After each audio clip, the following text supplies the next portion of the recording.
새벽빛 묵상 역대하 34장 1절에서 13절. 요시야는 8살에 왕이 되었습니다. 그의 가문은 엉망진창이었죠. 할아버지 므낫세는 우상을 세웠고 아버지 아몬은 폭군에다가 우상 숭배에 더 골몰했습니다. 나라 전체가 어둠 속에 있었습니다. 사람은 어깨 너머로도 보고 배우는데 믿음을 배우기에는 최악의 시대였죠.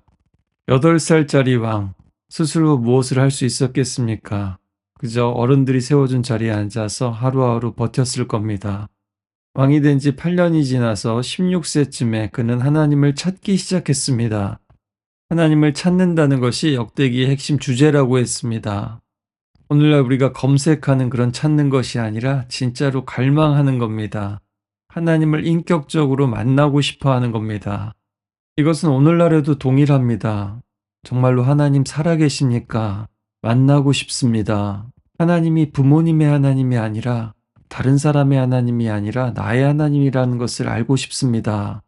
이런 마음으로 하나님을 찾으면 정말로 하나님을 만나게 됩니다. 그리고 드디어 그가 20세가 됩니다. 고대 이스라엘에서 20살이라는 것은 성인으로서 책임을 지기 시작하는 경계선이고요. 군대에 나가 싸울 수 있는 나이기도 하고 레위인이라면 성전 봉사에 참여할 수 있는 나이입니다. 그는 이제 우상들을 헐기 시작합니다. 요시야는 아직 성인이 되기 전에 하나님을 만났고 또 그가 아직 젊었을 때에 개혁을 시작하게 됩니다.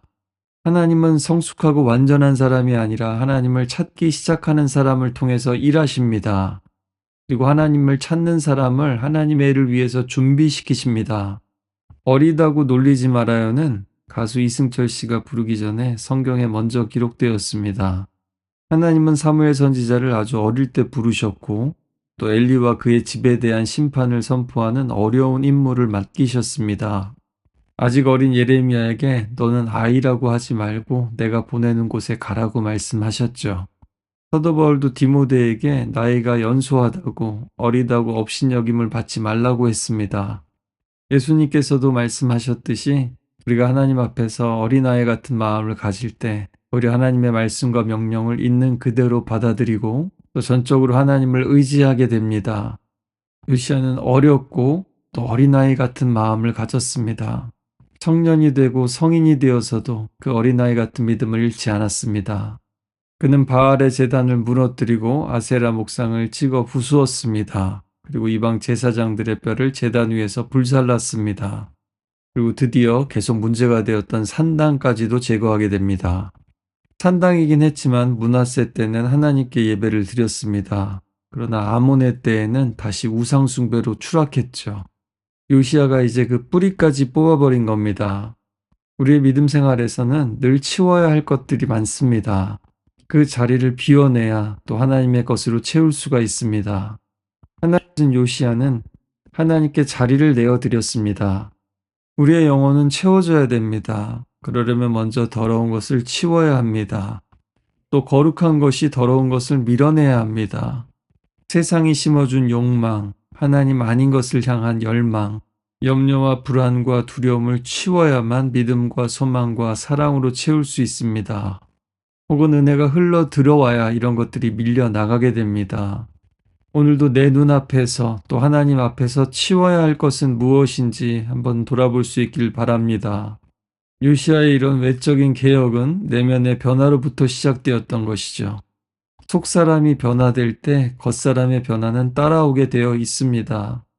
요시야의 이런 철저한 개혁, 우상에 대한 철저한 파괴는 모세가 그 우상 금송아지를 부수고 갈아버린 행위를 떠올리게 하죠. 이미 이것은 300년 전에 여로보암 시대에 하나님의 사람이 예언했던 일입니다. 다윗의 집에서 요시야라 이름하는 아들이 나서 내가 세운 산당 제단 위에 제사장들의 뼈를 불사르리라. 사람들이 잊었을지 몰라도 요시야 자신이 의식하지 못했을지도 모르지만 하나님께서는 잊지 않으시고 그 약속을 성취하셨습니다. 때로는 하나님의 말씀이 이루어지지 않는 것 같고 그 약속이 희미해져 가고 믿음이 무너지고 교회와 공동체가 무너지는 것 같은 자리에서도 하나님은 결코 잊지 않으십니다. 우리 인생도 역사도 마찬가지입니다. 우리가 좌지우지하고 선택하는 것 같지만 돌아보면 '아 하나님께서 붙들고 계셨구나.'라는 것을 느낄 때가 얼마나 많습니까? 이것이 바로 복음입니다. 요시야는 이제 성전으로 향합니다. 우상을 헐고 부수더니 이제는 무너진 것을 세우기 시작하죠. 성전을 다시 세웁니다. 그는 하나님의 성전을 다시 보수하도록 명령합니다. 성전이 너무나 오랫동안 방치되어 있었습니다. 건물만이 아니라 하나님과의 관계가 방치되어 있었던 거죠. 찬양도 멈추고 예배의 불도 꺼져 있었습니다. 이것을 위해서는 돈과 재료도 필요했습니다. 그는 유다와 베냐민뿐만 아니라 므낫세, 에브라임 그리고 포로에서 살아남은 북이스라엘의 남은 자들로부터도 헌금을 모아서 성전을 수리하는 데 씁니다. 사람들은 성실히 일했고 그 일은 예배의 연장이었습니다. 그들은 찬송하며 연주하며 일합니다. 돌을 옮기며 예배하는 겁니다. 기둥을 세우며 찬양하는 겁니다. 그들은 분명히 노동자였지만 또한 예배자였습니다. 우리가 주일에 예배할 뿐만 아니라 주중에 노동하는 모든 일들도 예배의 연장이 되기를 간절히 소망합니다. 8살의 왕이 된 요시야, 16살에 하나님을 찾았더니 20살에는 우상을 파괴하고 26에는 성전을 세웠습니다. 나이나 지식이 중요한 게 아닙니다. 하나님을 찾고 그분께 자리를 내어드리는 게 중요한 거죠. 하나님은 우리 인생을 가지고 드라마를 쓰십니다. 각자의 역할이 있는 거죠. 그것이 곧 순종입니다. 우리가 지금 어디에 있든지, 우리의 나이가 얼마가 되었든지, 우리 다시 하나님을 찾읍시다. 우리가 하나님을 진심으로 찾을 때 우리의 삶 전체가 예배가 됩니다. 그리고 하나님을 붙잡는, 아니 하나님께 붙들린 어린아이 하나가 역사를 바꿀 수 있습니다. 더 이상 라떼는 말이야 하지 마시길 바랍니다. 믿음의 사람은 오히려 지금이 바로 나의 때입니다. 지금도 여전히 나의 때입니다.